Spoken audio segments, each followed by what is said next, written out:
Games like Warzone 2.0, Fortnite, and Grand Theft Auto 5 can indeed be played on ultra-budget gaming PCs, but not just any budget gaming PC, you gotta do it right, and that's what we're talking about today. This less than $250 gaming PC not only performs like an absolute beast, but it also only took me about 5 minutes worth of work to buy and assemble, and it actually looks pretty nice sitting on top of a desk, especially for how cheap the price tag is. I'm gonna show you exactly how to build one for yourself, but first, a quick word from today's sponsor. Real quickly, I just wanted to remind you guys that today's build was indeed activated with Windows like all my other PC builds and flips, and I personally use GVG Mall, which is also the sponsor of today's video. To celebrate their mid-year promotion for 2022, they're actually bumping up our normal 18% off discount up to 25% off, and that gets Windows keys and everything else down to some really affordable prices. They also have other great products on other software like Office 2021 and even some game keys from platforms like Steam, Origin, and Uplay, and they even have console stuff too like PSN and Xbox prepaid cards as well. Activating that Windows 10 on your computer is super simple to do. The entire process of buying and activating takes like 5 minutes total, so make sure you click that first link down in the description and don't forget to use discount code ZTT18 for 25% off.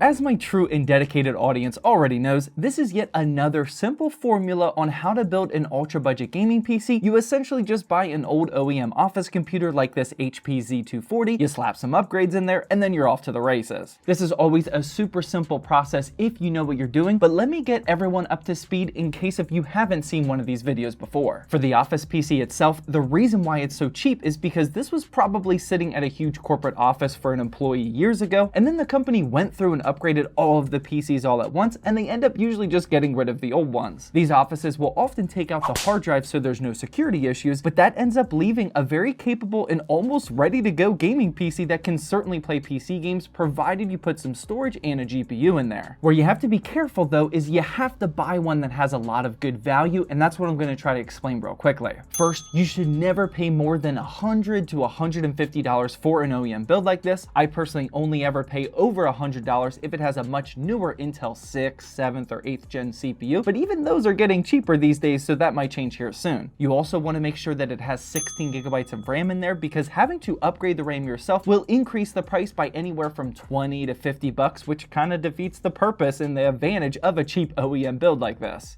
The true value is finding one that's at a good price, has a good CPU in it, and does not require a RAM upgrade. You may also find one that has some storage in there, maybe a 500 gigabyte or 1 terabyte spinning 3.5-inch drive, and here in late 2022 there's actually a lot of models out there that have NVMe SSDs as well, so keep an eye out for that. Finding one with storage isn't mandatory though, in my opinion. The price of 500 gigabyte NVMe and 2.5-inch SSDs are super cheap, and having a fresh drive in there also has a lot of benefits as well. And finally, the last thing that you need to look out for is form factor. This HP Z240 is a SFF or small form factor, and usually this is not what I would recommend targeting because you're extremely limited on what you can actually upgrade inside of it. The graphics card has to be a low profile card with a build like this, which tends to be more expensive for less performance. There's also pretty bad cooling, and you also aren't going to realistically upgrade that power supply either. There's a lot of OEMs out there, including the ones that I have dedicated videos on, that are normal ATX size cases, and with those you can do pretty much whatever you want with them. The problem or the situation is that these SFF builds are always cheaper, so it's just something that you have to process and weigh the pros and cons over. If you already have access to a decent deal on a low profile GPU, then a small build like this might be the solution for you, but if you're starting from scratch, then you should probably just try to get an ATX desktop instead. But now that we know what we're looking for, let's take a look at the example that I have here today, and like I already stated, this is the HP Z240, and this came equipped with a Xeon E3 1230 V5 CPU, and this will definitely require some explanation. First, I don't typically go with Xeons for these ultra budget gaming PCs because there's just readily available more gamer CPUs like the Intel i5s and Intel i7s, but this Xeon is actually really good for gaming, so I couldn't pass this up. Although this launched back in 2015, this is still a 4-core and 8-threaded CPU that can turbo up to 3.8 gigahertz, and that's very comparable to i7 processors back during this time. If you take a look here on Passmark, here you can see that the i7 6700, which was an amazing CPU back in the day, only got a 1.5% increase compared to the Xeon E3 1230 V5, and other than the 0.2 gigahertz increase in boost clock, it's extremely extremely similar in terms of performance. The 6700 is also more power efficient, but that doesn't really matter to us in this situation. What does matter is that this build also came with 16 gigabytes of DDR4 RAM, which I already explained is absolutely perfect. And the best part of it all is that this entire build only cost me $60 with free shipping from eBay, and that's a really good deal. Shout out to Nemes in our Discord server, the guy that almost won the PC part picker contest if you watched that video already. This was just one of those cases where somebody just sends me a good deal, I verify it, and I buy it within like 30 seconds of seeing that message. To be honest, if you paid $80 or $90 for a build like this, you'd still be perfectly fine. But remember, you'll need to throw in a GPU and an SSD as well, so let's move on to that. For the SSD, since our motherboard does have an M.2 port, we're obviously going to take advantage of that, and I added in this crucial P3 500GB Gen 3 drive, which has been going on some really good sales lately. This costs just $32 brand new on Amazon, and this is a much better and faster drive compared to the other ultra cheap ones that we normally go with, such as the Team Group MP33 and the silicone power one. Do know that those drives would be perfectly fine in a build like this, but when the P3, which is faster, costs around the same, you gotta go with it. And if you do buy an OEM build that doesn't have an M.2 port, simply go with whatever 500GB 2.5-inch drive that you can find a really good deal on. You'll usually see these priced around $25 to $30 on Amazon. Don't pay any more than that. And finally, if you think you need 1 terabyte of storage instead of 500 gigabytes, I would recommend doing that upgrade now instead of waiting for later, because oftentimes in these OEM builds, they can't house 2 storage upgrades like a normal gaming PC custom build would. But after that, there's only one thing left to do, and that's to get a GPU. And for today's build, we have the XFX Swift 105 RX 6400. Now again, with low profile GPUs, you're extremely limited on which models you can go with, but right now the two best options are often either this RX 6400 or an NVIDIA GTX 1650. I actually did a full comparison of the two with a different small form factor OEM build just a couple of weeks ago, and if you're interested in how those cards compare side by side, I'll have that video linked in the upper right hand corner. Now on average, the GTX 1650 beats the 6400 by a few FPS in almost every single game, but where the true advantage of the 6400 is that it's always readily available brand new on Amazon for around $130 to $150. I personally paid $140 for this model specifically, but there's multiple models to choose from, and all you gotta do is ensure that it's low profile, and you aren't gonna pay more than about $150, I'd say. And again, the GTX 1650 is the better option, but finding one used on a really good deal is pretty tough to do. So if you're just trying to build this PC as soon as possible and you need the GPU like literally right now, then this one on Amazon is definitely the way to go. It's also worth noting that since our motherboard does not have PCIe Gen 4, we're leaving a bit of performance on the table with the 6400, but with this setup, there's just nothing that we can do about it, and honestly, it's just not a huge deal for someone who's actually interested in building a $200 to $250 gaming PC. All in all, here's what the entire build is looking like, and as you can see, I paid just $232 for my build, but more importantly than that is hopefully I just got you up to speed on how you can build one for yourself, and I also equipped you with the information you need to select the right parts. But now it's time to see what a PC like this is truly capable of, and of course Sam has the hookup with the big benchmarking run, so let's put our money where our mouths are and see what it can do. And also, we'll talk about the aesthetics of this build after this. Starting with Minecraft this time, here we put the settings at 1080p fancy, and our PC absolutely destroyed that with 195 FPS. I think it's time that I ask you, the viewers, if there's some mods, texture packs, or whatever you recommend us running this benchmark with, please let us know down in the comment section. No one here at the ZTT HQ ever really played Minecraft, I think, so we're kind of in the dark here on this one, and we don't know what to do. Let us know. Next up, we have GTA 5, which I definitely hope is a game that we've all played, and here in 1080p with normal settings, we got 98 FPS. After that, we have Apex Legends. This one we all know Sam is a god at, but we haven't included a sniping montage for a while. Let me know if you want us to bring that back as well. But here in 1080p with low settings, our $232 build cranked out a solid 127 FPS. Next up, we have Forza Horizon 5. My 3-year-old son Antonio has been loving this game while dad presses the gas pedal for him, by the way. And here in 1080p with medium, even this cheap build would be good enough for him, as we got over our 60 FPS target mark with 68. He's a 60 FPS snob, by the way. Next up, we have the new Call of Duty Modern Warfare 2, and in 1080p minimum, but with a bumped up 100% resolution scale, we got 79 FPS, which you absolutely love to see. Expect slightly less than this with Warzone 2.0, but definitely still playable. Lost Ark was up after that, and in 1080p high, we got 107 FPS. For Rainbow Six Siege, we got 205 FPS in 1080p medium. Halo Infinite got 64 FPS in 1080p and low. And finally, for our toughest to run game, we have Elden Ring, and in 1080p low, we only got 48 FPS, and this is just a really demanding game to run, but this was still very playable for a budget build like this. And for our normal 3D Mark Time Spy run, we got a much higher score than what I thought at 3,556, and here's a screenshot showing the individual scores, and as you can see, that Intel CPU is definitely putting in the work for us, because that's a really solid price to performance score. Shout out to Jacoby in the comment section, by the way, for making this suggestion. Please keep the video production ideas coming because we love to see them. But now that we know that the performance of this build is good, let's quickly talk about the aesthetics because, as you know, that's just as important to someone like me. I'm honestly running out of ideas on how to paint, vinyl wrap, or build these OEM PCs at this point. I've done so many over the last few years, but here's an idea that I've actually never done before. Since this PC will normally sit flat on the desk and you'll probably be looking at it from an above point of view, I thought it would be cool to paint just the front panel and the handle to give it this contrasty two-tone look. Again, feel free to go with whatever you want to do here. Painting builds like this is usually super easy because you can just remove the panel that you want to paint, tape it off so you don't paint anything extra, and I always just use this Paint Plus primer because it just looks really great. Here you can see that I was actually painting some Ryzen stock coolers while I was painting our build today. This is for our Frost Nova gaming PCs, which are available on the ZachsTechDrift.com website if you don't already know. This is a super clean, all-white Ryzen 5 5600 and RX 6600 gaming PC that we sell for $800. It's always available, and we build it on demand when you order it. I'll have links down in the description. But yeah, that's my $250 gaming PC and exactly how I would do one. And if you want to see a different way on how to build an OEM like this, then feel free to click the video that's on the screen now.